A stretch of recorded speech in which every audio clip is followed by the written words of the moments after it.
Sí. Para tener que ser a ver, dos y dos a cada cámara. Ok.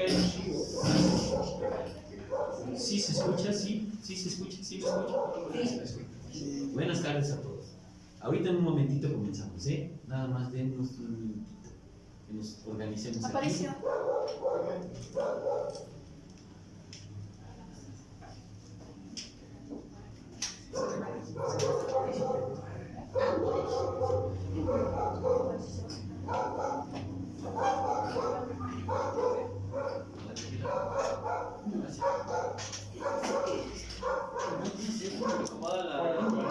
Acomoda la voz, bueno. Ah, sí, bueno. Ok. Mira, si quieres, llévate esto. Y mueve el cuadro un poco más al El ingeniero Aparicio, ¿dónde está? A ver. Ingeniero Aparicio. Dos. Bueno, sí. Sí.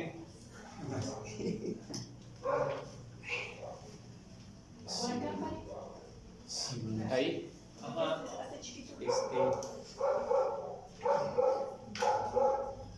¿Qué tal está la una? La 1, sí, la 1 la veo bien. ¿Sí salen dos personas a la una? Sí. No. Cada quien agarra un micrófono. A ver, sí. No se ve la cámara. Ok, ahí se enfoca. Ese es un. Un poco más a la izquierda. Ándale.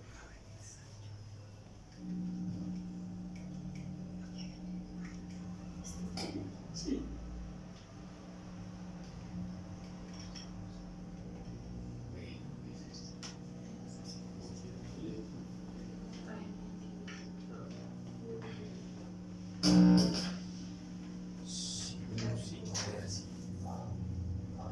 A ver si se escucha bien.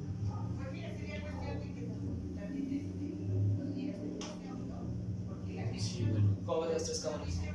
Ahí está. La cámara 3 no tiene tanto campo. Pero no sé si se puede hacer algo sobre eso. Esto se va a ver.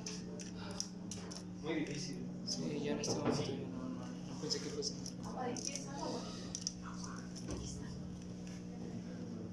Entonces, pues, Va a ser así. ¿Qué? Va a ser así. Ok. Pues ni modo. cuando me indiquen nuestros compañeros.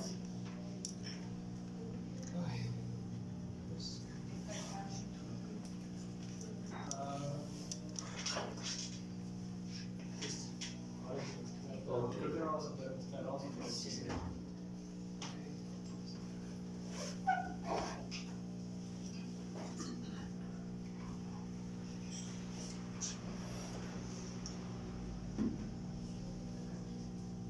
Ustedes me dicen cuando ya. Cuando quieran. ¿Ya podemos empezar? Sí. Bueno, porque la tarde es corta y tenemos que andar. Bien. Ok, bueno, pues vamos a empezar, vamos a iniciar esta plática. Antes que nada, quiero agradecerles la presencia de todos ustedes. Ustedes son lo más importante, nuestros vecinos, nuestros amigos de aquí del barrio de San Bruno. Son la parte medular de todo esto. Por esto, esta plática se está haciendo precisamente para los vecinos del barrio y para todas aquellas personas que quieren conocer un poquito de la historia de lo que pasó aquí. Bueno, dicho esto, mi nombre es Ignacio Lara Hernández. Yo, bueno, soy el vecino aquí del barrio, soy cronista de este lugar. Mis vecinos así me han llamado y bueno, yo lo he tomado con mucho gusto.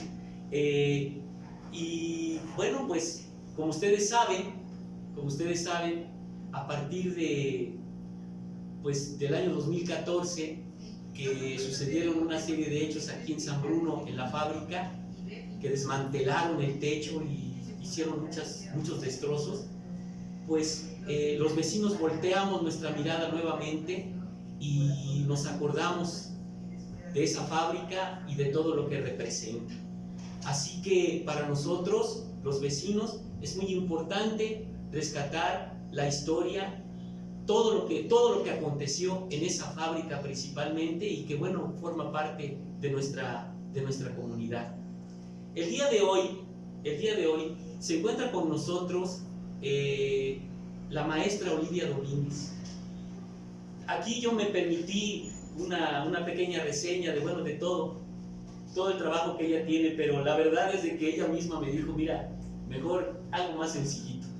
La maestra es muy sencilla, la maestra la conocemos aquí en el barrio, la conocemos desde hace muchos años y no me van a dejar mentir aquí mis vecinos.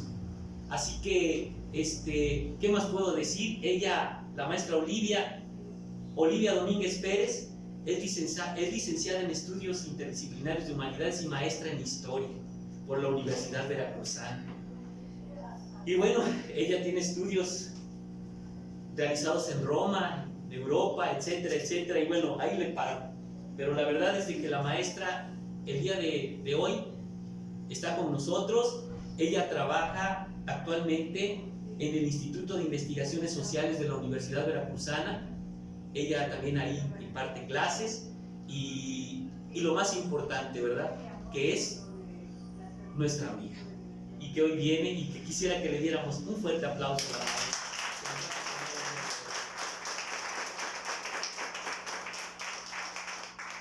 Por otro lado, también se encuentra con nosotros el maestro Ángel Rafael Martínez Alarcón, también muy amigo de nosotros.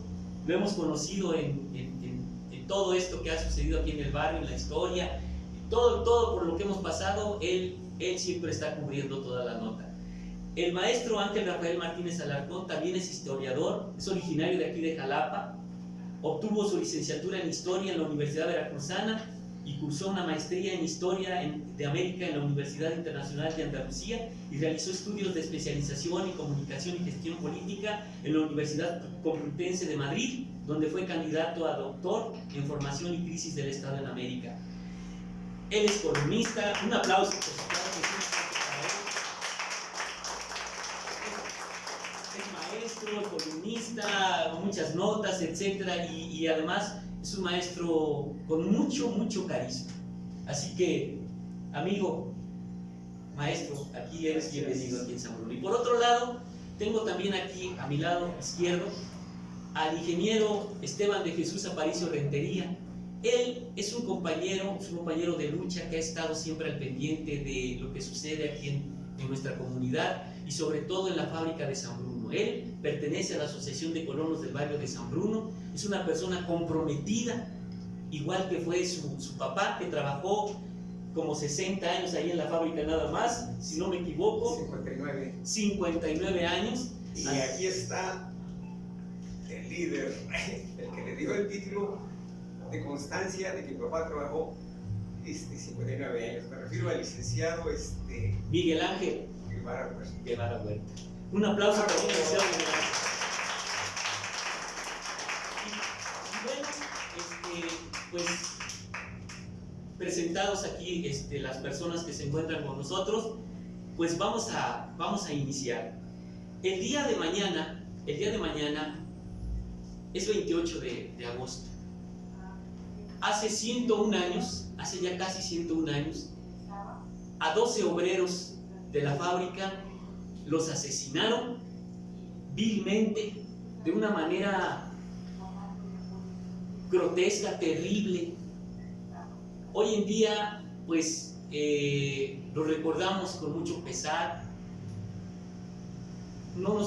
A veces no nos podemos imaginar el sufrimiento que tuvieron esas familias, porque dejaron viudas, hijos, mamás, papás. Y bueno, eso fue algo que aquí al barrio le dejó una herida que no se la ha podido quitar. Es una herida muy profunda. Entonces, a 101 años los recordamos. Es una historia que ya la gran mayoría de todos nosotros nos la sabemos. Está en internet, lo podemos leer muy fácilmente. Sabemos que se los llevaron allá por el rumbo de Rancho Viejo y en un lugar conocido hoy en día como El Naranjo. No sé si algún día se llamó el Naranjillo o no ese lugar, pero hoy ese lugar es el Naranjo, porque el Naranjillo está arribita de San Antonio. Entonces sabemos que ahí los asesinaron, ahí prácticamente gozaron con el sufrimiento de sus últimos momentos de vida, y ahí quedaron, los enterraron, y algunos quedaron todavía pues medios vivos. Las balas no los pudieron matar y se ahogaron ahí dentro de la tierra. Entonces es una historia muy fuerte. Pero bueno, a 101 años los vamos a recordar, pero el día de hoy, ya después de 101 años, sabemos más o menos, ya nos queda muy claro lo que pasó en realidad. No fue un hecho aislado, iban por ellos, sabemos que ellos habían luchado, que pues tenían ideas diferentes a lo que el gobierno de aquella época mantenía, y estas ideas, se dice, ¿verdad? Los viejitos nos lo platicaban, de ideas comunistas, ideas un poquito radicales o muy radicales. Adoptan una filosofía diferente, así que pues para esto precisamente está el maestro Ángel Rafael Martínez Alarcón, que primero nos va a platicar esa parte, esas ideas de dónde llegaron, cómo llegan, porque esto llega antes de los mártires, que sucedió en el 24, esto sucedió desde antes, y de ahí viene una serie de hechos históricos que nos van diciendo todo lo que pasó. Sabemos que los mártires del 28 de agosto fue un hecho muy importante y lamentable, pero desconocemos toda esa parte que por alguna razón se ocultó, ya no se manejó, y que hoy en día queremos que se sepa. ¿Cómo fue? ¿Cómo llegó todo eso al barrio? Y bueno, ya esa parte después nos la platicará también la maestra Olivia, de cómo se forma, cómo adquiere esa estructura el sindicato, y finalmente el ingeniero nos va a decir nos va a platicar algunos hechos, principalmente que su papá le comentó a él en vida. Don Manuel Aparicio ya no vive, pero su hijo sí, y él se ha encargado de conservar toda esa historia. Así que, maestro Ángel Rafael Martínez Alarcón, le dejo la palabra, y bueno, le pregunto, maestro, para iniciar esta plática, ¿cómo llegaron las ideas comunistas a Veracruz y a San Bruno en particular, maestro? Y para eso, bueno, le paso aquí el micrófono, y adelante ahí, maestro, por favor. Muy buenas tardes, agradezco al maestro Nacho esta invitación, y le agradezco, es emocionante compartir la mesa con la especialista del tema, la maestra Olivia Domínguez Pérez, que ha trabajado el tema. También agradezco la presencia de cada uno de ustedes, y este evento es muy significativo, porque la historia no es del Estado, ¿no? La historia es nuestra, nosotros hacemos la historia, nosotros recordamos a nuestros mártires, a nuestros héroes, y no necesariamente tenemos que partir del visto bueno de un ayuntamiento, de un estado o de un gobierno federal. Entonces, la historia la hacemos los hombres, y este evento es una muestra. También muy contento porque nos acompaña Raimundo Carranza, aunque no fue testigo presencial, pero él creció en ese ambiente, ¿no? Aquí don Raimundo, toda una enciclopedia. También contento porque nos acompaña el director de la carrera de Criminología de la UPAD, el maestro Evaristo Mendoza Amador, con sus alumnos, ¿qué pasaría en ese momento de cómo los encontraron? Si hay todavía trabajo para ir al Naranjillo, ¿no? Y bueno, a cada uno de ustedes les agradezco la presencia. A Ricardo también tiene una historia que contar ahora para 1931, ¿no? La otra parte de la historia de San Bruno, ¿no? La persecución a los comunistas ya en el 31. Bueno, esta historia parte a partir, de la publicación del manifiesto del Partido Comunista por Carlos Marx y Federico Engels hace 177 años, 1848, hay este manifiesto, este documento, y ahora sí se va a organizar en Europa, se va a organizar este pensamiento, y tiene que ser París, tiene que ser en Francia, donde tenemos los primeros brotes de otra manera de pensar y de hacer política. Esto va a llegar o se va a coronar con la revolución bolchevique de 1917. Hay que recordar que Rusia, el imperio del zar, ha entrado en crisis en 1905, viene la Primera Guerra Mundial y Trotsky y Lenin logran cambiar la historia de la humanidad con la revolución bolchevique. Es interesante pensar en San Bruno, pensar en el Jalapa de la segunda mitad del siglo XIX. Esa Jalapa era industrial, tenía sus fábricas, y que el primer núcleo de las fábricas lo conocemos, que es el dique, ¿no? Los dueños de la empresa, de la fábrica de San Bruno, imagínense lo que pensaron allá por 1870 y tantos, de sacar la fábrica del dique y traerla acá casi a otra ciudad, ¿no? San Bruno, esta fábrica, que es muy interesante su historia, ¿no? A las afueras de la ciudad, que estuviera la fábrica de textiles.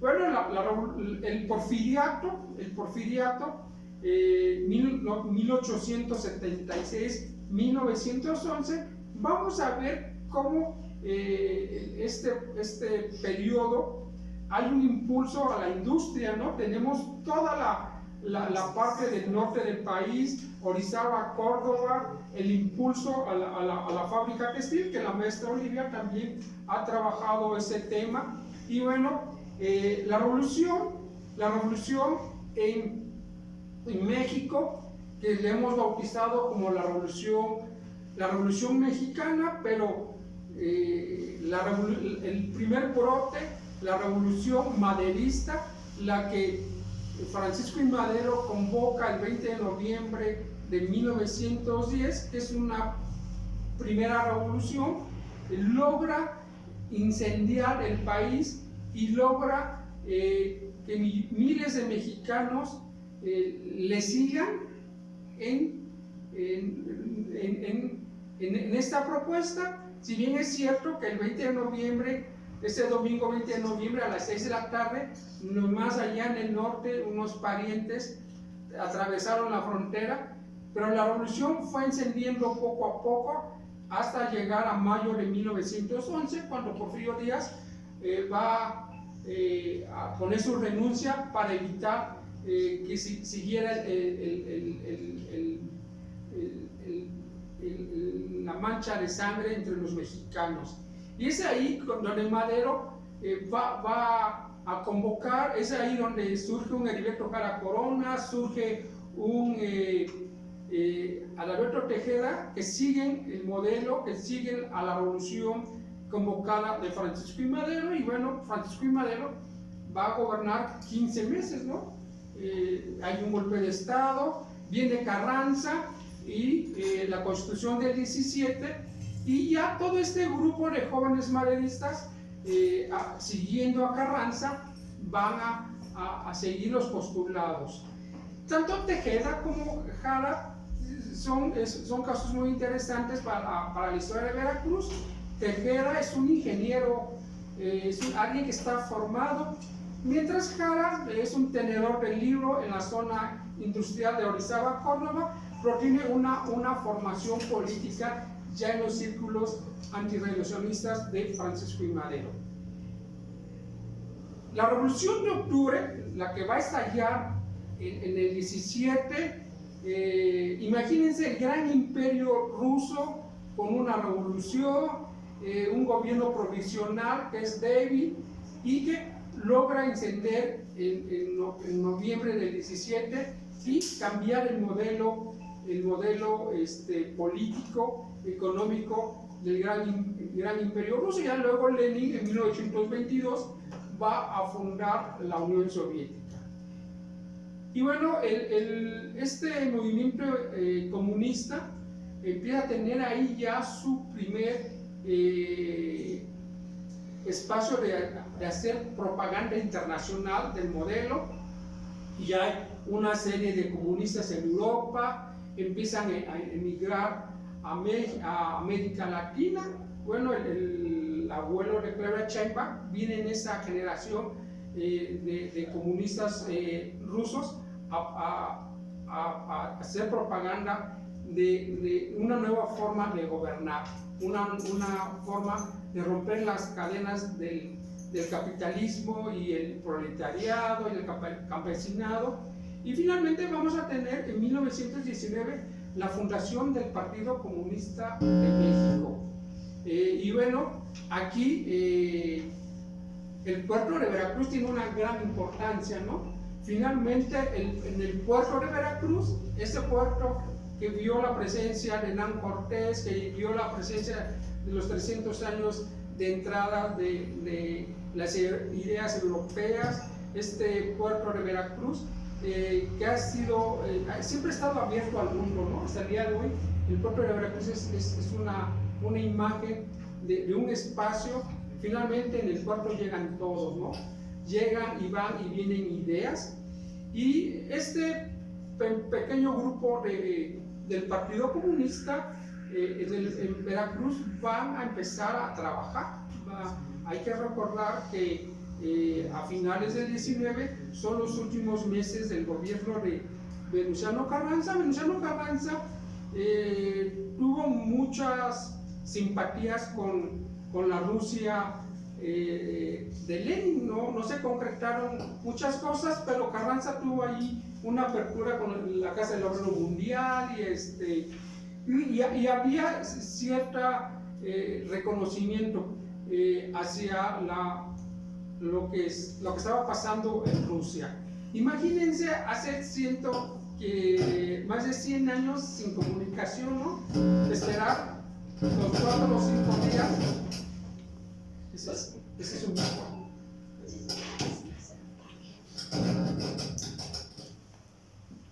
Sigue. Bueno, entonces,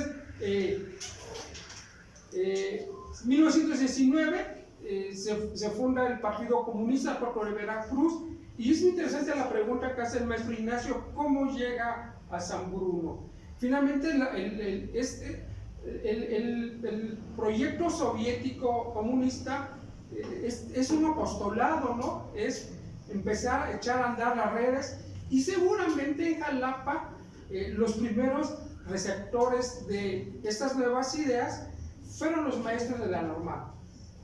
Yo pienso que por ahí había un grupo de maestros normalistas medios disidentes. Hay obreros en Jalapa, están las fábricas, y por ahí empieza a emerger las ideas de una forma, de una nueva forma de pensar la política. Seguramente también toda la cuestión, la importancia de la prensa, ¿no? Estamos hablando del machete, de una forma casi clandestina de transmitir las noticias. Hoy nosotros no podemos comprenderlo, pero nosotros si ahorita Gerardo Fernández Noroña está llorando porque le dieron sus cachetadas, lo sabemos en un segundo, ¿no? Todavía estamos viendo cómo se está sobando porque lo rasguñaron. Pero imagínense, hace 115 años, lo que sería informar al mundo que ha caído el zar, que hay una república del Soviet, que se ha fundado la República Socialista Soviética en 1922.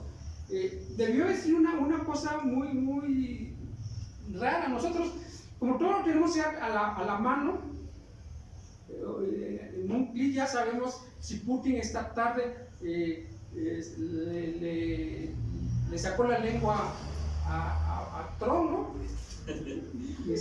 Pero imagínate toda la información que llegaba, el barco, la información, y 1924, el 4 de agosto, el gobierno del general Álvaro Obregón hace una cosa increíble. Estuvo molestando a los gringos que querían un reconocimiento, se firman los tratados de Bucareli, donde el Estados Unidos reconoce a los gobiernos de la Revolución Mexicana, se da la media vuelta, Álvaro Obregón, y firma el establecimiento de las relaciones entre México y la Unión Soviética. Imagínense lo que significaba para Washington que tu aliado mexicano esté reconociendo al gobierno de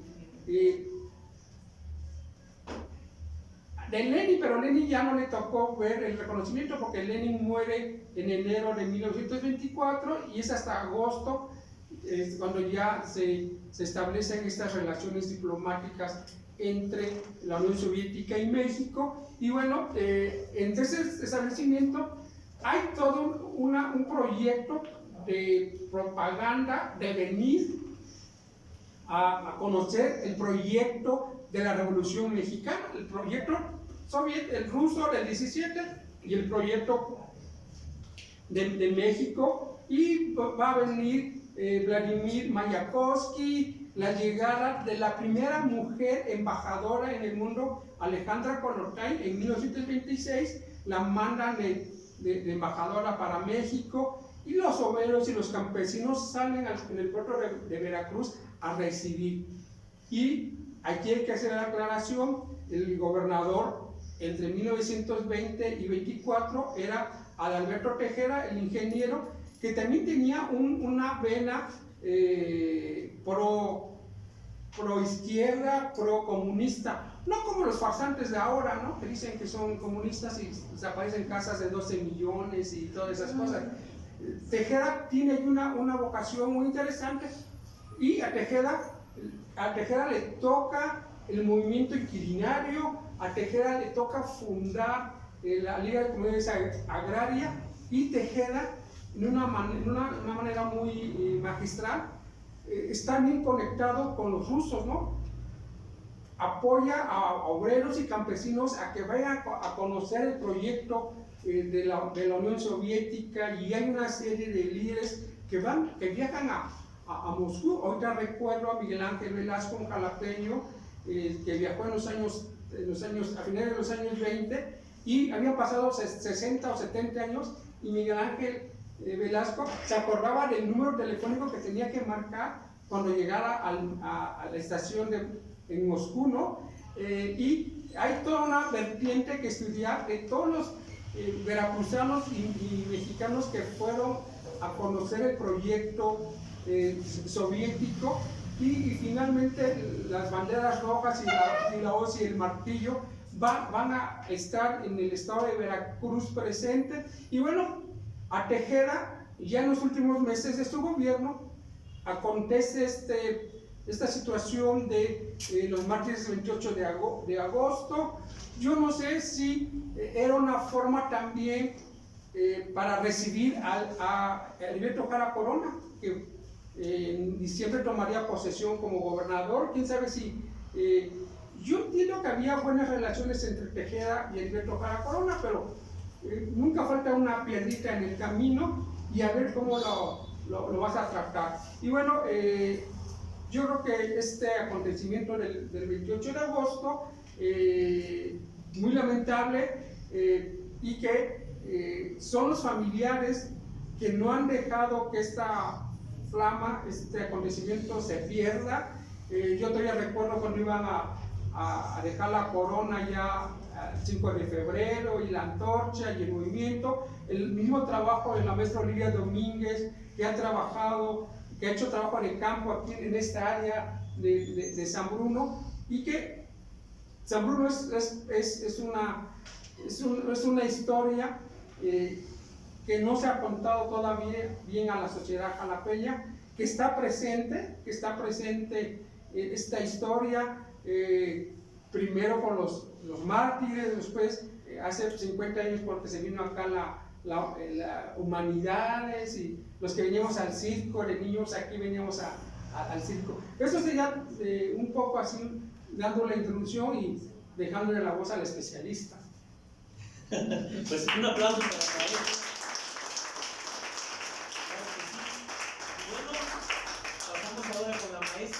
Pasamos ahora con la maestra y bueno, abriríamos de esta forma. Lo que acaba de decir es muy cierto, quiero aclararlo también, todo este evento es 100% vecinal, ¿eh?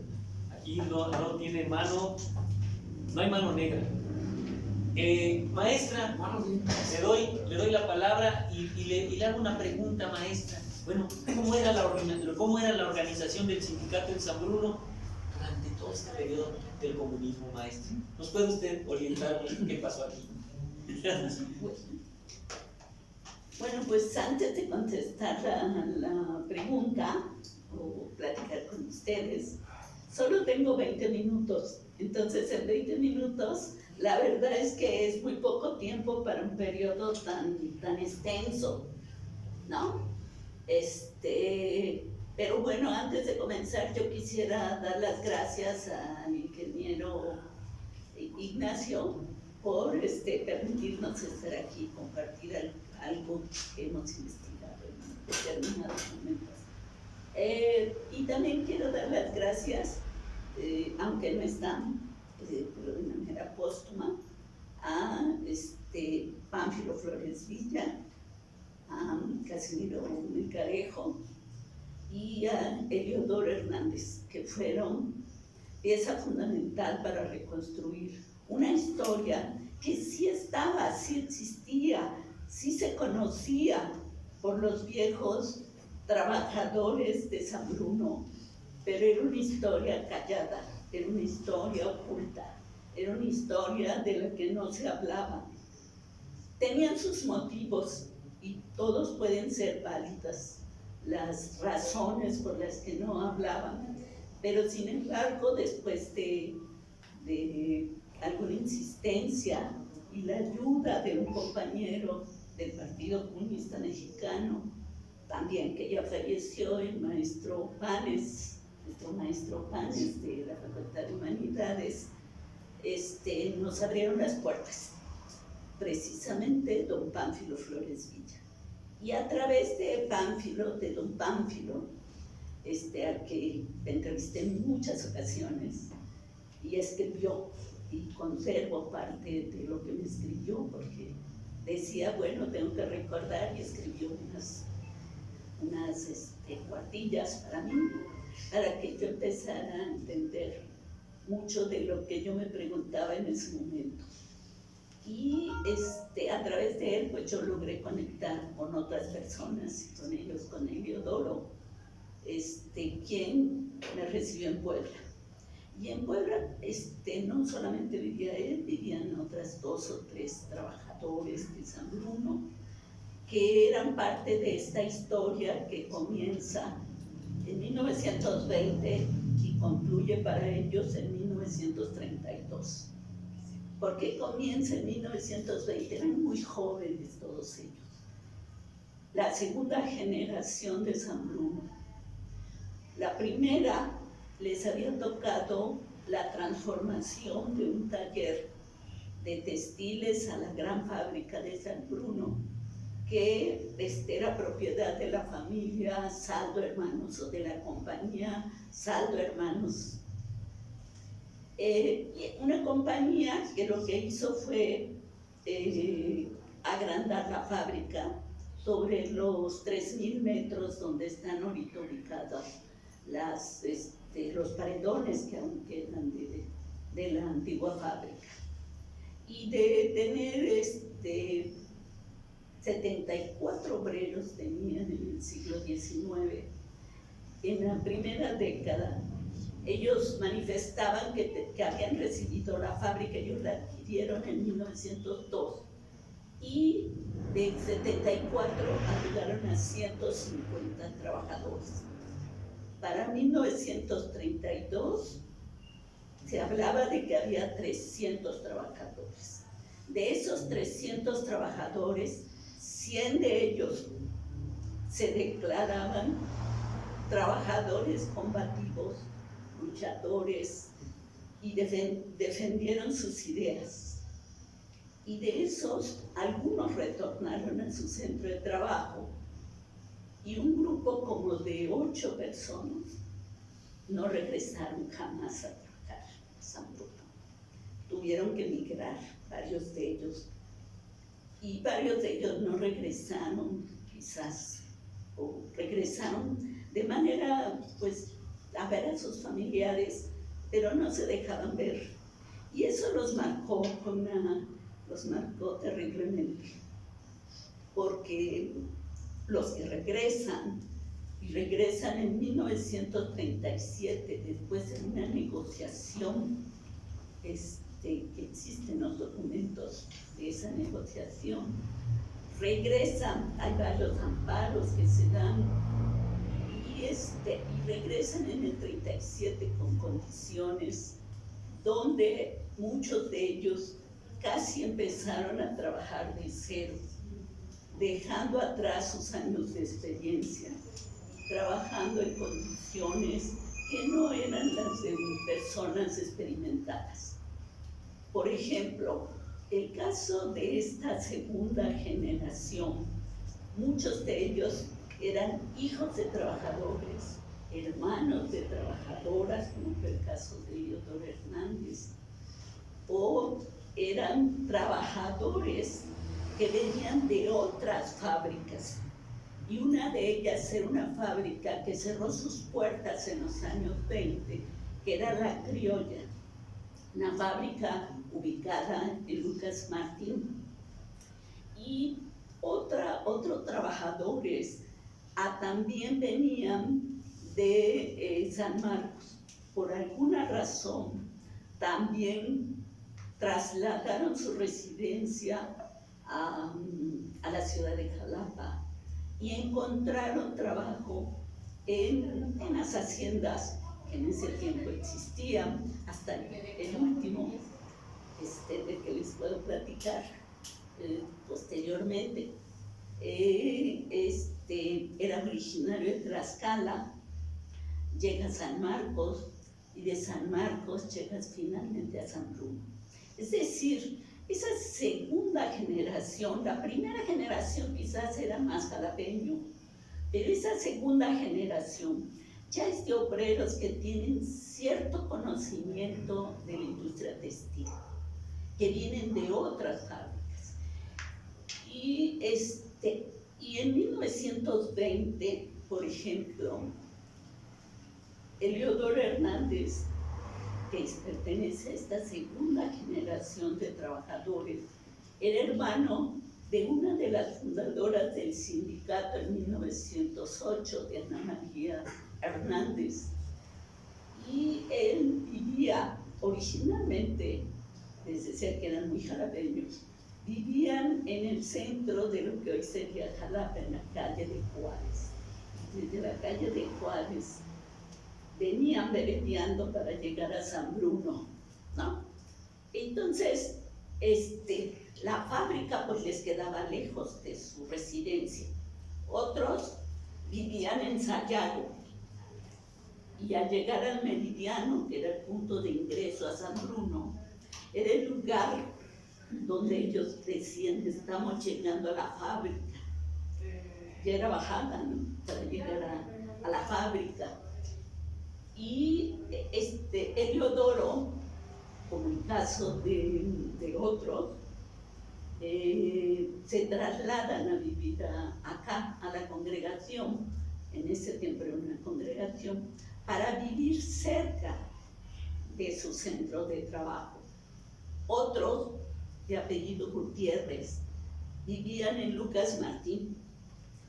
Emparentaron con los Calderón, uno de los mártires, y ellos caminaban de Lucas Martín hacia San Bruno, como también fue el caso de Casimiro Melgarejo, que también pertenece a esta segunda generación de trabajadores. Y Ernesto Pacheco, también, todos ellos muy jóvenes, les estoy hablando de 1920, y ellos tendrían 20 o 21 años, eran gente joven, les decía, hijos, hermanos, quizás sobrinos de trabajadores, tenían cierta experiencia textil. Les toca a algunos este periodo de violencia que da como consecuencia los mártires del 28 de agosto. Es el caso de Casimiro Melgarejo, del cual yo he recabado un relato, y parte de eso está por salir a la luz en un artículo que presenté a una revista especializada de historia. Y estos jóvenes, eran muy jóvenes, no les tocó el atentado porque había 3 turnos. Y entonces, bueno, el caso de Casimiro no le tocó, no porque no estuviera en ese turno, sino porque ese día había muerto un pequeño, uno de sus hijos. Y entonces, pues lo estaba enterrando y no pudo. Y solo cuando llegó un compañero que también vivía en Lucas Martín, o cerca de Lucas Martín, y le avisó: acaba de hacer el atentado. Pero llegó a eso de las 3 o 4 de la tarde. Hay otro caso de una familia Gutiérrez que vivía también en Lucas Martín y que después vivió en el 21 de marzo, pero también tuvieron uno de los mártires, Alberto Calderón. Entonces, bueno, esta segunda generación de trabajadores, digamos, de operarios, llegan a tener, obviamente, van a tener cargos en el sindicato de San Bruno. Y poco a poco creo que estas influencias de las que nos ha hablado Ángel Rafael van aterrizando no solo en Jalapa, sino en la fábrica de San Bruno, en estos jóvenes que no llegaban a más de 25 años. Eran jóvenes de 20, 21, más de... Entonces, bueno, se radicalizaron. Pero en 1925 ellos enterraron a los mártires. En 1926 existe la documentación donde ellos exigen justicia, exigen que los agresores sean detenidos y aprendidos, cosa que no lo lograron. En 1925 y 26 ya estaba como gobernador Heriberto Jara Corona. ¿Y qué fue lo pendiente que dejó esa primera generación de obreros? La primera generación de obreros tenía 2 proyectos muy interesantes. El primero tenía que ver con el sindicalismo, o sea, su papel. Ellos estuvieron conscientes de su papel como trabajadores de una empresa textilera, y además tenían toda una red de solidaridad, tanto para los campesinos de congregaciones cercanas, como de solidaridad con otros grupos de obreros que estaban en Jalapa y en la región. Entonces, ellos ampliaron en 1927 y formaron una federación independiente de la Cámara del Trabajo, que era controlada por la Confederación Regional de Obreros de la República Mexicana, la CROM, porque poco a poco se habían adquirido esa conciencia clase, digamos, algo que lo trabajaron, se trabajó ya Ángeles explicó que desde 1919 estas ideas se tenían y habían llegado quizás por diferentes cauces. Pero en Jalapa lo que sí circulaba eran las ideas a través de los periódicos. Y uno de esos periódicos que era muy leído, de uno no tenemos mucha referencia, el Eco Jalapeño se llamaba. Y del segundo era el Dictamen, que es un periódico conservador. Hoy decimos que era conservador, aunque yo siempre he dicho que no era tan conservador. Sí era conservador, obviamente, en cuestión del dinero, pero tenía corresponsales, y esos corresponsales dieron cuenta y dejaron como testimonio mucha de la información que yo recabé en esa época, hace casi 30 años.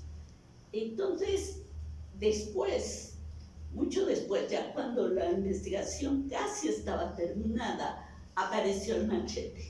Y el problema solo con que tiene el machete es que a veces no ubica con mucha precisión las fechas de los acontecimientos, porque no era diario, era cuando lo podían imprimir. Por lo tanto, las noticias y los corresponsales también daban sus noticias de cómo la iban recordando, ¿no? A diferencia de un corresponsal que lo hace día a día.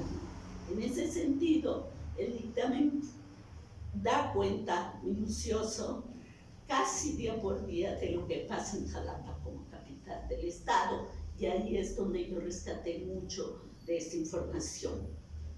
Había otra revista que se llamaba Sucesos, que también daba cuenta de lo que sucedía en Jalapa. Y en Proparia, un periódico obrero de la región de Jalapa, también daba cuenta de lo que pasaba en el sector textil de la región. Y todavía conservo algunos rollos de microfilm de ese periódico. Y digamos que hay algunas fuentes que en ese momento me ayudaron, pero volver a las fuentes 30 años después o 20 años después, a mí me planteó nuevas interrogantes, ¿no? Y una de esas interrogantes era eso: ¿cómo es que una generación logra plantearse hacer un proyecto diferente y continuar con el proyecto social que habían establecido los de esa primera generación? Y parte de ese proyecto social tiene que ver con las dos cosas, con dos temas. Uno, el problema del sindicalismo, y el segundo tiene que ver con la formación de una colonia Ferrer Guardia. Es decir, su alcance no solamente era la cuestión sindical, sino era ver por el bienestar social de los trabajadores y de los habitantes de la congregación. Es decir, tienen un proyecto más amplio.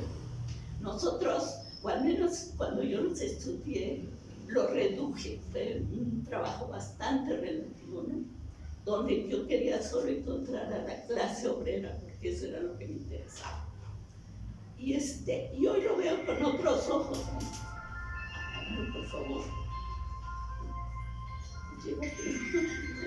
Entonces resulta que lo que es interesante de este proyecto, digamos, es cómo esta segunda generación de obreros no solamente se interesa por ellos, por seguir los pasos de la primera generación, sino va a radicalizar su lucha, van a radicalizar sus métodos para obtener sus metas, ¿no?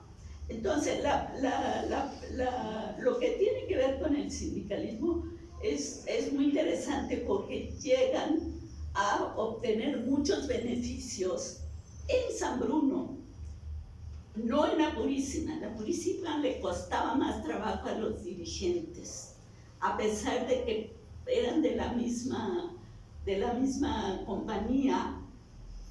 La Purísima les faltaba más, pues más fuerza, tener más fuerza para negociar. Tenían la asesoría de los trabajadores de la Cámara del Trabajo, que eran cromianos, pero no tenían mucho éxito.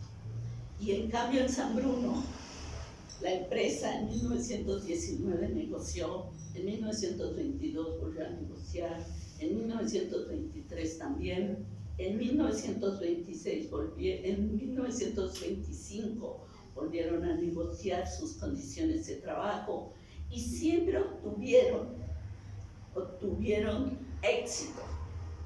Es decir, de las condiciones de vida que tenían antes de 1919 a las que tenían en 1930, los trabajadores habían mejorado.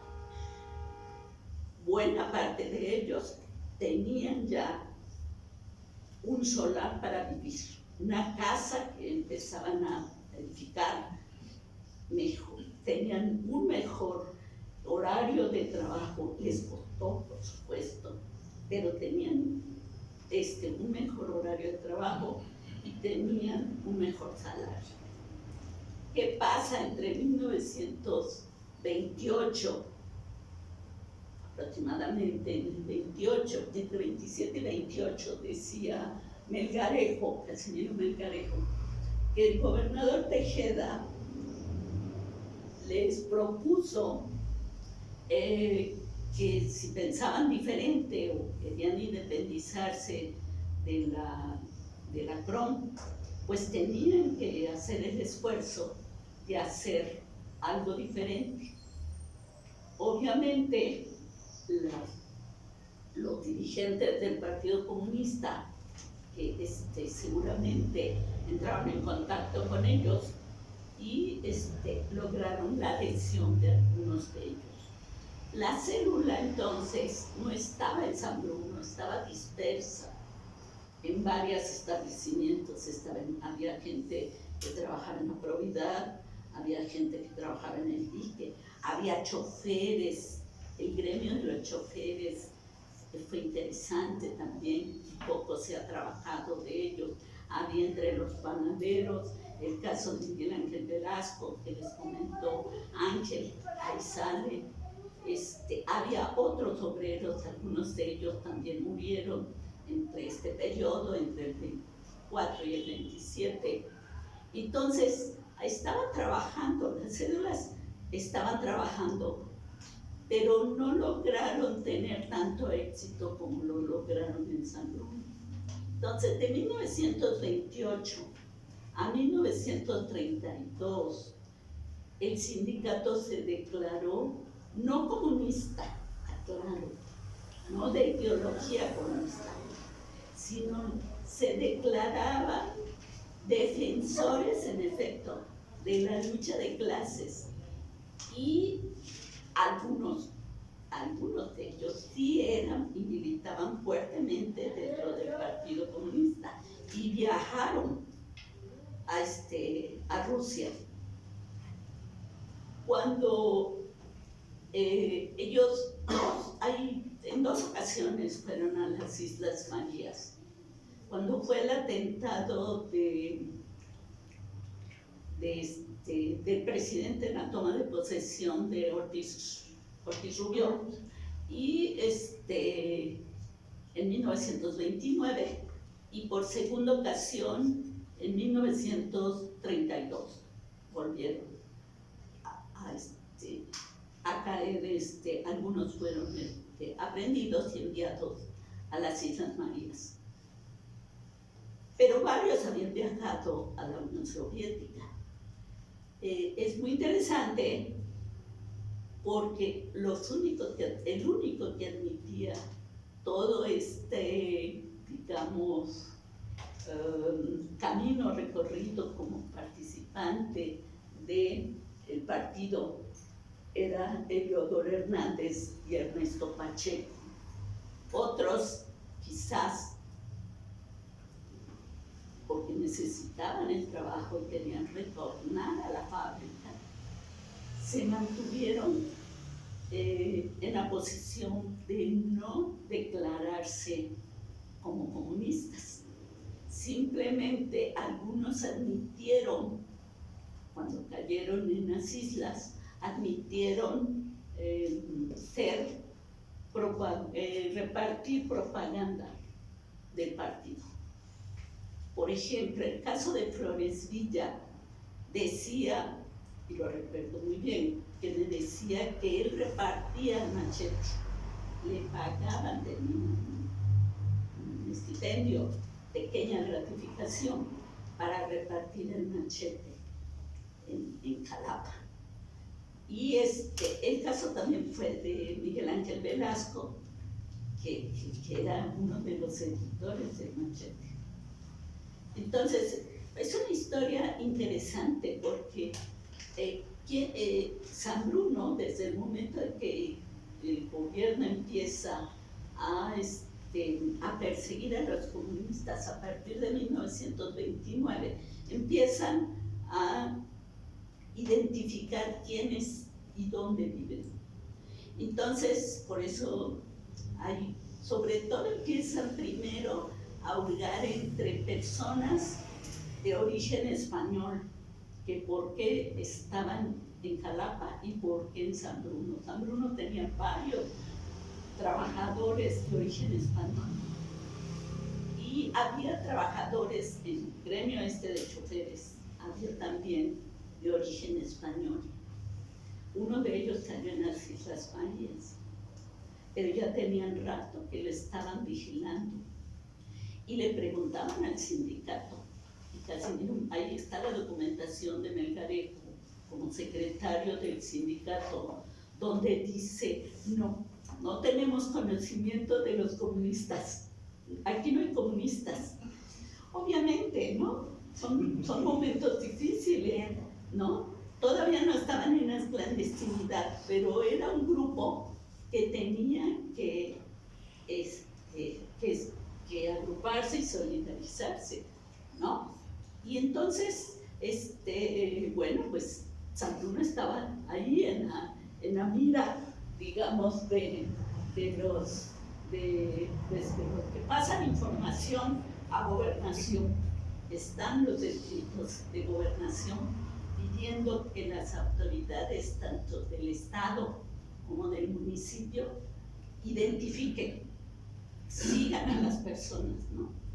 Entonces sí hay un clima, digamos, de mucha, pues, acoso o persecución oculta, ¿no? Entonces, bueno, los métodos actuales no son de ahorita, tienen mucho tiempo de estar, ¿no? Entonces, la gente que cae en las Islas Marías,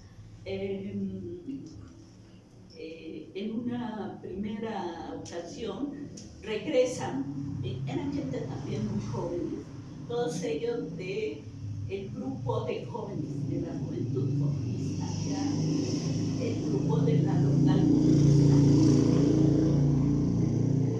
Eso es en el 29, y en el 32 el otro grupo cae otro segundo grupo, que ese grupo son 8. Al principio eran 10, pero lograron salir 2, no llegaron hasta las islas, y quedan 8, que son los que se conservan en los archivos del Archivo General de la Nación con sus datos. Y cuando los interrogan, solo uno de ellos dice, sí soy de filiación comunista, que es Miguel Ángel Velasco, el ratón Velasco, y sí se declara abiertamente comunista, mientras los otros, pues, intentan decir, teníamos conocimiento, pero no, 4 de ellos. Y los otros dicen, no, pues, no tenemos idea. El regreso, que es en el 32, ellos estuvieron no, en el 31, perdón. Ellos están de julio, el 7 de junio son apresados a diciembre del 31. Entonces, al regreso,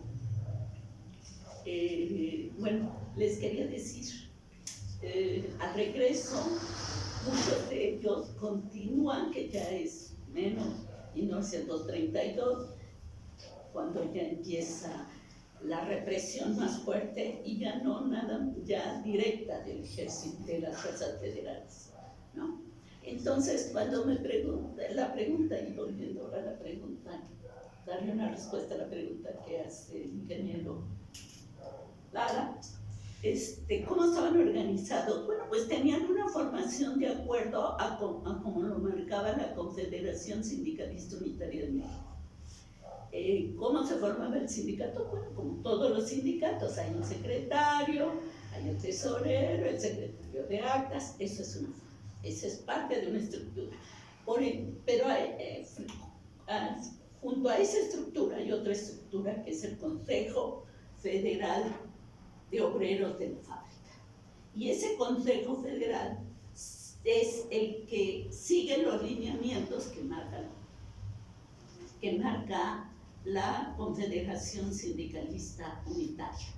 Entonces, esos consejos federales son los más combativos. Y ahí es donde en el sindicato van a estar varios de los trabajadores, pero en el Consejo Federal van a estar los más radicales, digamos, de los trabajadores. Ahí va a estar Pacheco, va a estar Víctor Hernández, va a estar Sotero, Cabrera, van a estar, ahorita se me van los nombres, pero hay otra persona que se me fue ahorita su nombre, de apellido Telles. En fin, van a estar varios en el Consejo Federal. Y además está el otro, hay una local del Partido Comunista, del cual va a depender la local de las Juventudes Comunistas, y que tienen relaciones, por supuesto, tanto con el Sindicato de Obreros como por el Consejo Federal. Entonces son como tres organizaciones, ¿no? Pero hay una cuarta que poco también hemos estudiado, que es el Club Femenil Rosa Luxemburgo. Y este Club Femenil Rosa Luxemburgo está integrado por mujeres. Entonces, cuando hay alguna manifestación, algún mitin, alguna marcha, ¿no? Ellos funcionan como redes, con alianzas, tienen alianzas, y todos trabajan para llevar a buen término su objetivo. En ese tiempo coincide con un periodo en que está la depresión también económica de 1929. Gran parte de las fábricas de textiles y las fábricas azucareras, que son fuertes en Veracruz, las fábricas, los ingenios azucareros, anuncian su recorte de personal. Entonces, cada fábrica dará su lucha a través de su organización, es decir, a través de la CROM. Y los comunistas lo van a hacer a través de la Confederación Sindical. Y también hay otro grupo nacional e internacional, que es el Socorro Rojo Internacional. O sea, son varias, digamos, grupos que funcionan, unos en México y otros a nivel estatal y otros a nivel local. Entonces, ¿qué deciden en Jalapa? Rechazar el recorte, rechazar el reajuste, y el único lugar donde lo logran, ni siquiera lo lograron memorizado, fue aquí, en Cancún. Entonces, cuando se da la represión muy fuerte, se da porque se persigue a los obreros. casa por casa. O sea, se penetra a los hogares de los trabajadores, buscando lo que fuera. Pero fundamentalmente, si encontraban propaganda, ya eran detenidos. O sea, a lo mejor era el recorte que un volante, cualquier cosa. Eran detenidos por ese simple hecho. Entonces, no es que estuvieran a lo mejor no eran ni siquiera trabajadores, había muchos campesinos en la congregación, muchos jornaleros que trabajaban en otras organizaciones. Pero la represión estaba muy fuerte. Hubo una ocasión que se llevaron a la cárcel a 50 personas y no cupieron obviamente en la cárcel de Jalapa y tuvieron que mandarlos a Veracruz, a una parte, porque la cárcel fue insuficiente para meter a la gente, ¿no? Entonces, bueno, algo que los líderes, por supuesto, que eran cubiertos por estos trabajadores y especialmente por las mujeres, ¿no? Las mujeres tuvieron un papel muy importante en esta lucha que emprendió San Bruno de 1928 a 1932. ¿Quién venía de la Ciudad de México? Había gente que venía de la Ciudad de México que era del Partido Comunista. Esa es una pregunta que luego me han hecho. Como si nada más vinieran de visita, cuando no es así. Muchos de estas personas que trabajaron aquí en la célula del Partido Comunista tenían tiempo, hicieron vida en Jalapa, eran maestros, en efecto, tienes razón, Ángel. Una de ellas era una maestra contratada por la Dirección de Educación, pagado por Tejeda. Están las órdenes de pago a favor de una maestra, de la cual siempre platicaban de ella las trabajadoras de Rosa Luxemburgo, ¿no? Entonces, que después se volvió una activista y al final de su vida era una artista, Concha Michel, ¿no? Entonces, bueno, la verdad es que hablar sobre este periodo podremos platicar mucho, pero el tiempo no nos deja. Pero bueno, sí, no sé si tengo otra pregunta, ingeniero, pero... No, maestra, muchísimas gracias. Un aplauso a la maestra.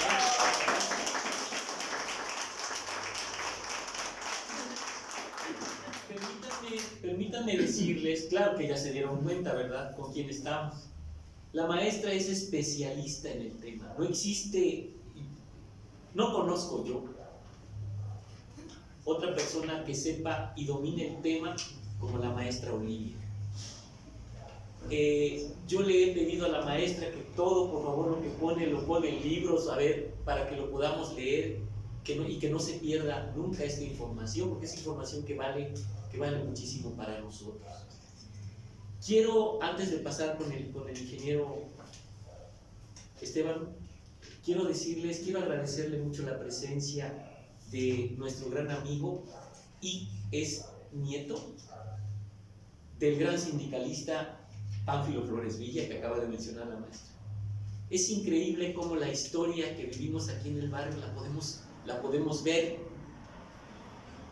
Cuando nos platican de Miguel Hidalgo, de José Ortiz de Domínguez, del que quieran, pues son nuestros héroes, ¿no? Pero esta historia, la que estamos contando, la que está contando la maestra, es una historia que la vivimos aquí, porque todos estos personajes caminaron por donde nosotros caminamos. Amigo, te pido que te pongas de pie. Gracias. Nieto de Pánfilo Flores Villa.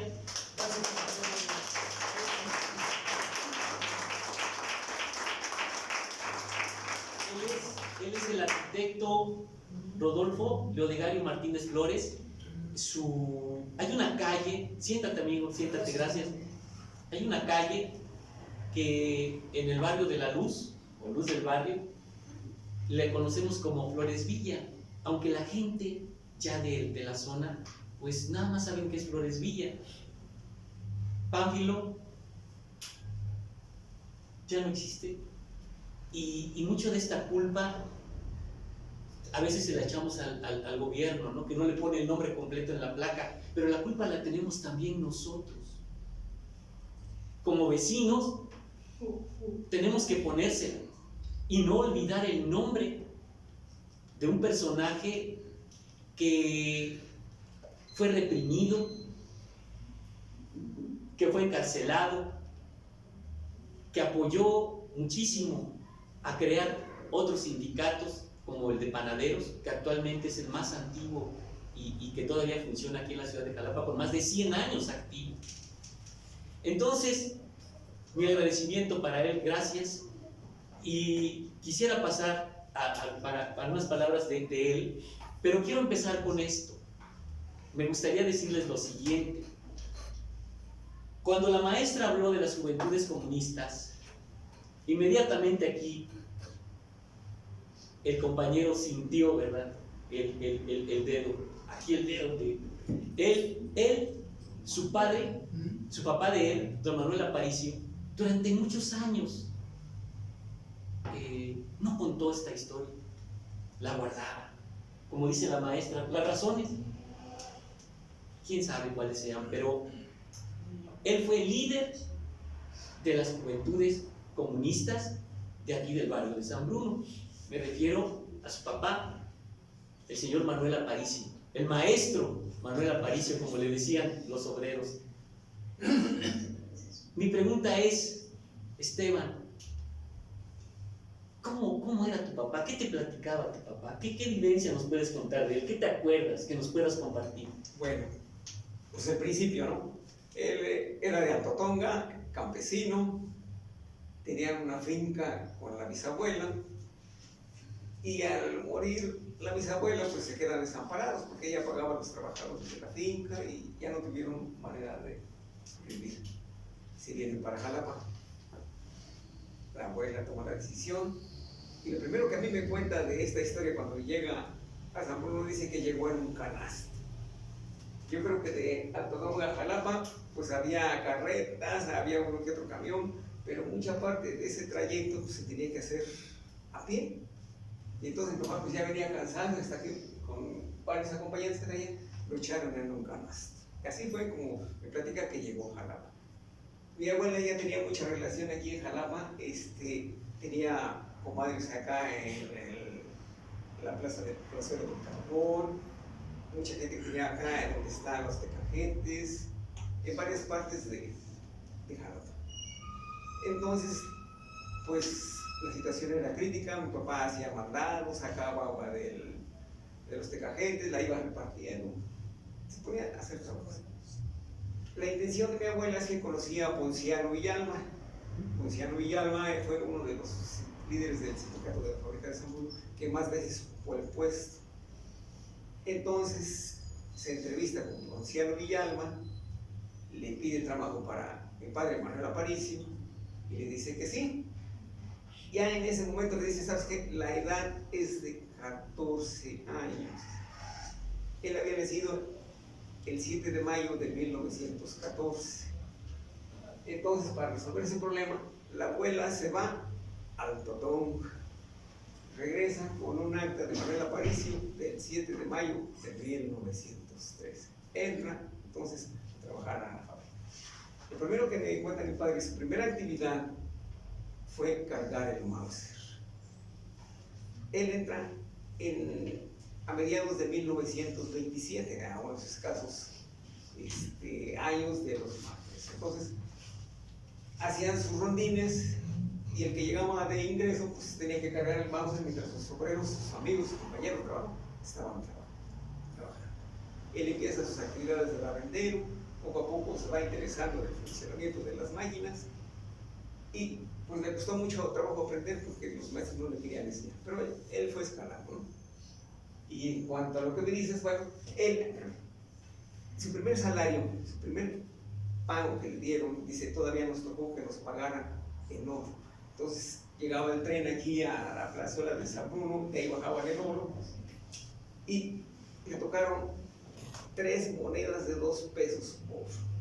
Llegan corriendo a la casa, se los entrega a la abuela se vuelve loca y se va a comprar carne y todo lo que les hacía falta.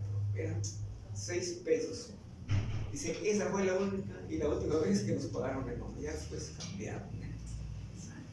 Entonces, en relación a lo de la Juventudes Comunistas, él un día nos platica que recibió la orden, y probablemente fue Elidor Hernández, el que lo manda porque él comandaba a los jóvenes, los líderes juveniles, los chamanes.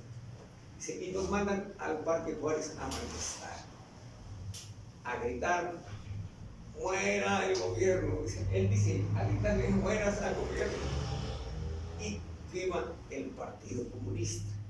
¿Sí? Entonces tenían que salir corriendo porque se infiltraban en las manifestaciones de la CROM, y los grandotes se pegaban a los chavales. Entonces hay un día que hay una manifestación y los mandan a ellos, ¿verdad? Entonces les cierran el paso, bueno, los corren de la plaza, hacen que se vayan hacia la calle de Acosa, no sé si fueron por Claqueras, pero el lugar donde los agarran es en La Estrella, donde es Bustamante con Sayago y otra que sube. Bustamante, Sayago, otra que viene Guerrero, ¿no? Azcárate, ¿no? Azcárate. Ahí es La Estrella. Y antes de llegar ahí, dice que la policía los venía siguiendo. Al llegar a esa calle, los agarran entre 2 fuegos, donde cae muerto Vázquez, que aquí está. Por cierto, sí. Porque Puedes, hay otra relación. perdón, puedes ponerte de pie, compañero Ricardo. Buenas tardes. Enrique Vázquez, cuando muere Enrique Vázquez. Gracias amigo. Enrique Vázquez. Y la historia que está contando aquí el compañero, perdón que me atravesé, discúlpenme, pero esta historia es parte de su vida, porque fue su abuela la que vivió en carne propia el asesinato de este señor, y que posteriormente el sindicato, esa plaza, se la dio a su abuela. Una vez muerto ese señor, después su abuela conoce a otro obrero en la fábrica, y de ahí, bueno, ya viene la familia con don Francisco Esparza. Gracias amigo, perdón, discúlpame. Entonces, los viene cortando la policía. Gracias a que los obreros llevaban armas, se pudieron defender. Mi padre iba con 5 jóvenes que él andaba trayendo y se salva porque una señora abre el zaguán de su terreno y ahí los esconde. Y entonces la policía pasó de frente. Cuando ya está cerrada la fábrica, es cuando ya me empiezo ya a encontrar la historia, ¿no? Un día leyendo lo del periódico del Machete, el Machete lo relaciona el 18 de marzo de 1931, sí, y la carátula de ese día del periódico El Machete, que es la del 31 de marzo de 1931, dice: obreros baleados en Jalapa. Narran lo que mi padre me había contado. Entonces, Coincide perfectamente. Otro de los hechos más importantes que guardo de mi padre, ¿verdad? Las fotografías que tiene él. Hay una foto que, hasta después de entender un poco más quién era Martín Torres, lo encuentro en una fotografía y están en la revisión de contrato. Según Wikipedia, Martín Torres tuvo el honor de fundar o de lograr el primer contrato colectivo de trabajo. Fue en el 46. Ese contrato colectivo nada más tarda 46 años, porque en el 92 las nuevas reformas laborales lo desaparecen. O sea, el orgullo de San Bruno es haber logrado el primer contrato colectivo de trabajo antes que los ferrocarriles, antes que la Comisión Federal, antes que Pemex u otra empresa de gobierno lograron un contrato colectivo. Pues esa es una de las hazañas de mi padre. Otra que me encuentro, cuando el cronista de Jalapa dice que San Bruno marchó, que formaron el tercer batallón de la Fuerza Civil, yo había jugado mucho con un nombramiento que tiene ahí mi mamá, al cual le arranqué la bandera, porque traía una bandera ahí, y encuentro que el teniente de ese tercer batallón militarizado de la Fuerza Civil era mi padre. Entonces tiene un nombramiento, se lo da el teniente de caballería, Maximiliano, dice: Manuel Aparicio Castillo es nombrado teniente del tercer batallón militarizado de la Fuerza Civil. Entonces, ahí me voy encontrando otras cosas más. Y pues después lo encuentro en el libro del sindicato a los 75 años, fue 2 veces secretario general del sindicato, en otras ocasiones también ocupó el comisariado regional, y su mayor gloria que tuvo ahí cuando era secretario también fue comisariado regional. ¿Qué más? Las juventudes, no sé. ¿Es nuestra pregunta? No, pues miren, aquí como volvemos a repetir, perdón. Bueno, mi padre entra a trabajar en 1927, se jubila en 1985. El secretario general era el licenciado Miguel Ángel Guevara. Él le extiende, olvidé hace rato, una constancia donde se le reconoce que fue compañero sindical y que luego pasó a ser empleado de confianza y trabajó por espacio de 59 años. Yo creo que ahí sí le ganó a todos, porque el español estuvo más tiempo, tenía 50 años. Pues un aplauso para el español.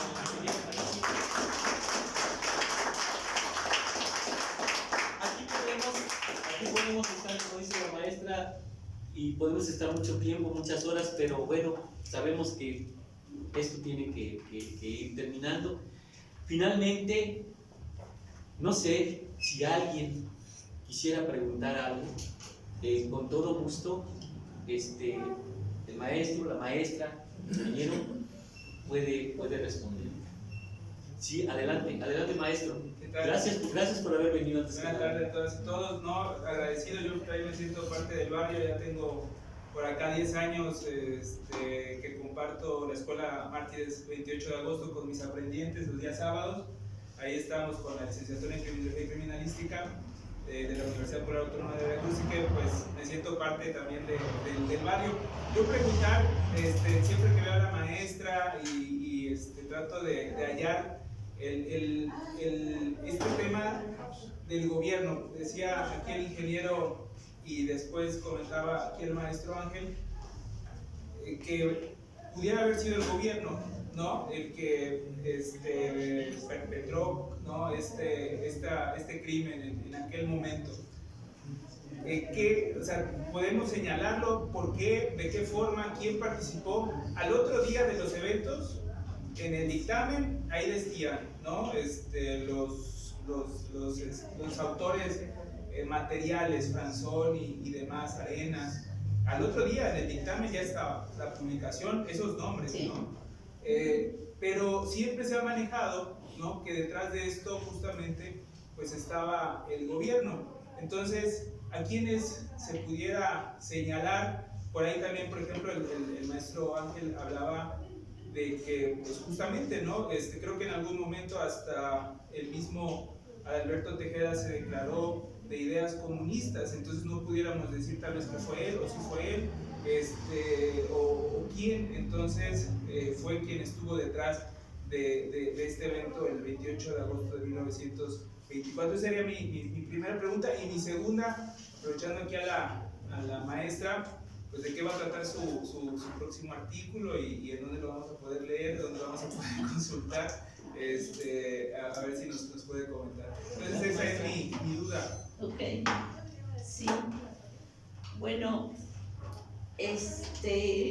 sobre el atentado, en efecto, sí se sabía quiénes eran los que atacaban a la ciudad, no solo a San Bruno. 1924, pues, Una vez escuché a Ángel Rafael hablar sobre la necesidad que hay que platiquemos un poquito más sobre la rebelión de la Huertista, que es un movimiento que aparentemente se da solo en el 24, como un movimiento que surgió y con motivo de la reelección del presidente en turno, ¿no? Entonces, y la imposición de un candidato que no estuvieron de acuerdo algunos militares. Entonces, se le ha dicho que es una rebelión sin cabeza o una rebelión de un sector de militares.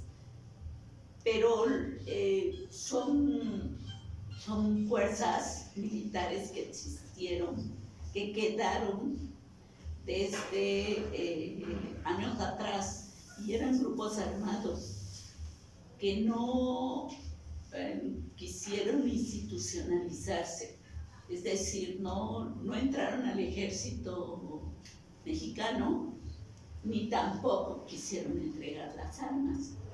Entonces, ¿a qué se dedicaban? No solamente en Jalapa, en muchos lugares hubo en Misantla, en muchos lugares había este tipo de incursiones, principalmente a las haciendas, a los hacendados, que eran los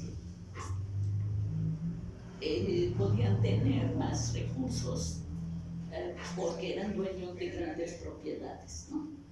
Entonces, bueno, estos bandoleros sí estaban muy identificados y merodearon la ciudad de Jalapa todo el año, todo ese año del 24. O sea, termina la rebelión y no entregan las armas, ni los que defienden la rebelión, ni los que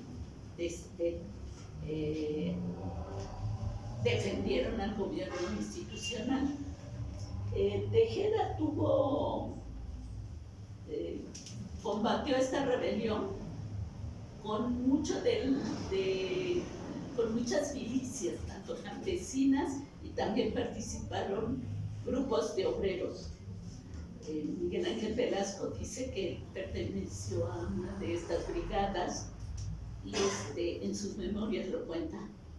Y entonces, claro que eran grupos identificados, claro que asolaban a la región, y el gobierno no se consideró capaz de enfrentarlos porque tenía muchos focos que acabar en todo el estado, no solamente en Jalapa, en el Sotavento, en Misantla, en la Sierra, en fin, en Aguastecas, quedaron muchos grupos. Y entonces, en el caso de Jalapa, lo que se dijo es, hay que armar, y a los campesinos que sí entregaron las armas, hay que volverlos a armar, y entonces se armaron campesinos en Jalapa y obreros en el dique, y en Aprovidad y en otros lugares. Había obreros armados. En el caso de San Bruno, los obreros en sí no se quisieron armar, pero sí había armas entre el comité de los campesinos. O sea, el comité agrario sí tenía armas, el comité que estaba formando la colonia Ferrer Guardia, ellos sí tenían armas. Entonces, bueno, una demanda también que había era, pues queremos las armas. Por un lado queremos el dinero, que ese nos lo dan los hacendados y la fábrica. También la fábrica siempre estaba asolada por este grupo de bandoleros. Pero la fábrica, pues, estaba en manos de administradores, no, los dueños estaban en México y la mayoría en España. Entonces, bueno, los administradores aparentemente pagaban los sobornos cada vez que intentaban entrar a la fábrica, pero esta vez no iban por los sobornos o por el dinero que querían, que necesitaban, sino iban sobre las armas. Eso es lo que dice la documentación. Iban sobre las armas que tenían los campesinos, que al mismo tiempo podían ser obreros de la fábrica. Pero en ese turno, al único que encontraron fue a Francisco Moreno, que tenía un cargo de tesorero. Sí. Y y había otro, José Hernández Pérez. José Hernández. José Hernández, sí. Ellos sí tenían cargos en este sindicato de campesinos, pero no tenían las armas ahí, en la empresa, en la factoría. Estaban pues quién sabe dónde, pero no estaban ahí. Entonces, bueno, pues los buscaron a los principales. Ellos tenían no tenían los cargos principales. Uno era secretario del Interior y el otro era tesorero. Entonces no estaban los principales líderes en ese turno de trabajo, que era el matutino, y entonces pues no lograron su cometido. Eso también los enojó mucho, porque ellos ya habían ingresado varias veces a San Bruno. En agosto, el 28 de agosto, fue como la cuarta incursión del año. Y ya estaban amenazados tanto los obreros como los campesinos estaban amenazados de que tenían que entregar las armas, o bien pues iban a enfrentar las consecuencias, ¿no? Y los líderes no llegaron. Bueno, lo que era parte de la voz popular, porque eso sí no quedó registrado, pero es parte de la historia oral. Dicen que no fueron a trabajar, ¿no? Entonces, en ese sentido, pues dejaron indefenso a la mayoría de los trabajadores. ¿Qué es lo que se exigió durante todos estos meses? Se exigió que el gobierno pusiera un destacamento dentro de la congregación de San Bruno, y el gobierno no lo hizo. Lo hizo hasta después de la matanza, hasta después del asesinato. Y eso pues también quedó como resentimiento de las familias y de la congregación, de que el gobierno actuó después del asesinato de estos 12 obreros, más 2 campesinos que también perdieron la vida, Juan Pereda y el otro no me acuerdo su nombre, de apellido Olivares, y eran 2 campesinos, y de Ocaña, que era el panadero, y un niño era un Pérez que era hijo seguramente de un obrero que vivía en una bolsa. No tengo bien el dato ese, pero bueno, no todos eran obreros, y tampoco se consigna, pero en 1924 hubo más muertos. En esas incursiones hubo heridos también, bastantes heridos. O sea, en todas las incursiones dejaron mucha violencia, ¿no? Entonces, bueno, hay una carga también de dolor muy fuerte de los que perdieron a sus deudos, ¿no? O sea, eran jefes de familia, les decía muy jovencitos. El mayor era Francisco Moreno, precisamente. Era el más grande de todos ellos, los demás no llegaban a 25 años. Entre 20 y 25 años. Herón, pues era un niño. Herón Pérez era un niño. Entonces, pues por eso queda eso. El gobierno pudo haber sido, más bien hubo una omisión, negligencia, como le quieren llamar actualmente, no consideraron que estos fascinerosos llegaran a tal barbarie, ¿no? No solamente de asesinarlos o de llevárselos a asesinarlos y enterrarlos tenerlos como desaparecidos tantos años, ¿no? Claro, habría que ver otras cosas que por ahí he rescatado, pero pues que no es el momento para platicar de ellas. Pero bueno, como siempre pasa, hay traidores dentro de las congregaciones, ¿no? Hay gente que sabía el alcance de muchos, sabía el lugar donde estaban enterrados y poniendo silencio, ¿no? También ellos, por ser tan combativos, tenían enemistades, y esas enemistades también se las cobraron ocultando muchos hechos, ¿no? O cosas que hubieran contribuido a la investigación. Entonces, sí, el gobierno, pues sí, fue bastante omiso, digamos, porque, pues sí, no pensó que se llegara a eso. Y además, bueno, como estaban otros grupos armados cerca de Jalapa, se pensaba que en un momento dado los grupos también funcionaban como guardianes, ¿no?, de los otros. Pero pues no se logró. Durante el asesinato, que fue tan rápido y se lo llevaron, y bueno, eran en zonas que están poco pobladas, había mucho bosque también, había zonas de cultivo, entonces tampoco se lograron. La verdad que sí se movilizaron las guerrillas tanto de San Andrés, Tlalnepantla, como de Ibi, que vinieron a apoyar. No los alcanzaron, no los lograron ubicar, aunque pues los que vivían cerca de donde era la guarida seguramente lo sabían, pero no hablaban. También el miedo y el terror, lo de uno de entender, ¿no?, de los habitantes cercanos al Naranjo, ¿no? Sería una oportunidad con tus alumnos hacer Sí. una expedición. Sí.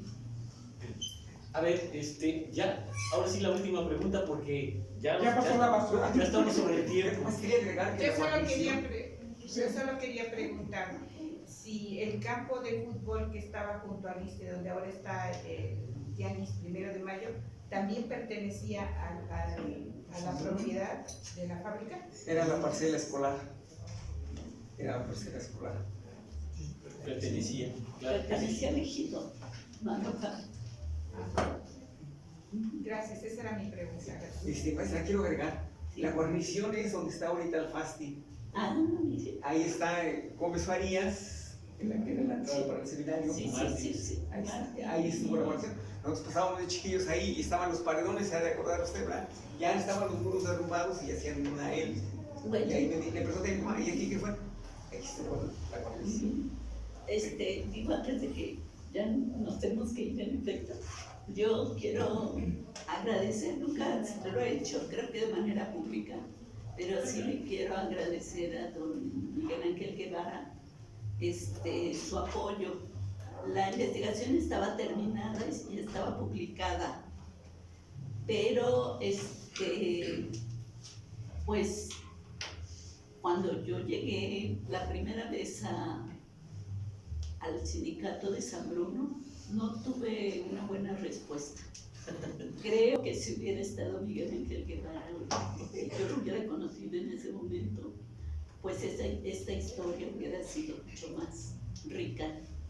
Y bueno, aprovecho para decir que pues siempre he tenido la intención, no de corregir errores, porque yo creo que no los tuve, más bien lo que fue es que muchas cosas no las pude verificar en el momento. Y entonces pues han pasado los años y me he dedicado a verificar y a buscar más información. Le agradezco mucho su apoyo. Un aplauso para el maestro Guevara.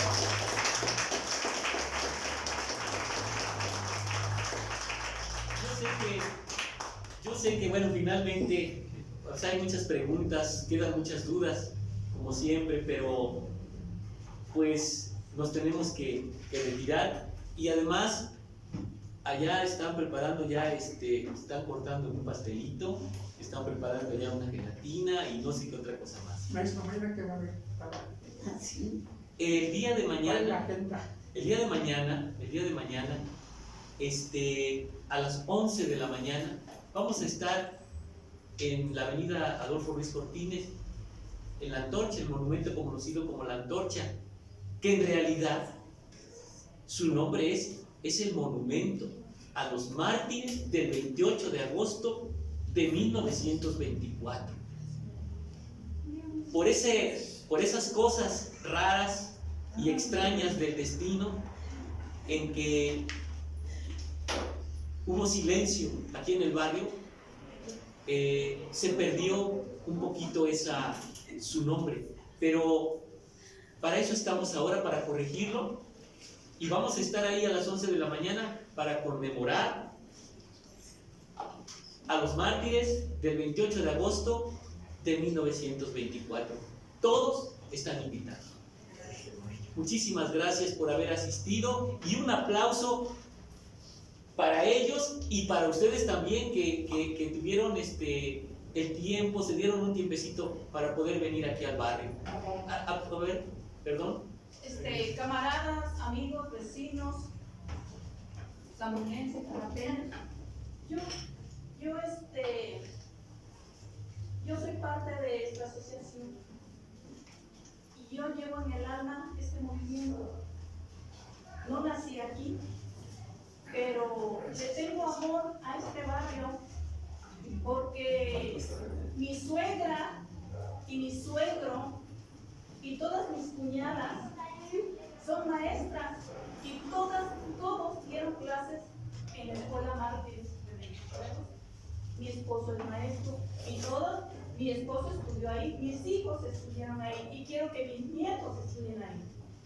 Quiero decirles que esta fecha ya está inscrita en el calendario cívico jalapeño, pero hemos notado total indiferencia del municipio para la conmemoración de este evento.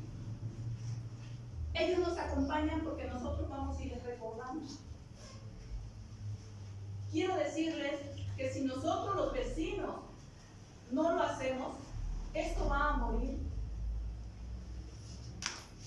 Mi esposo es el principal organizador, ahí somos una asociación, pero él es el principal organizador. Y es gustoso que todos ustedes estén aquí con nosotros acompañándonos. Pero sí les vuelvo a repetir, si nosotros no lo hacemos, nadie lo va a hacer. Yo les pido por favor, el próximo 28 de agosto, acérquense aquí a la casa y pregunten en qué puedo apoyar, en qué puedo aportar, en qué te puedo acompañar. El dinero siempre falta, pero no, a veces no es necesario dinero, a veces es necesario acompañar y decir, mira, yo tengo esta idea, mira, yo te puedo ayudar a Entonces, eso es lo que yo les quiero. Y gracias por haber venido a mi casa, a su casa.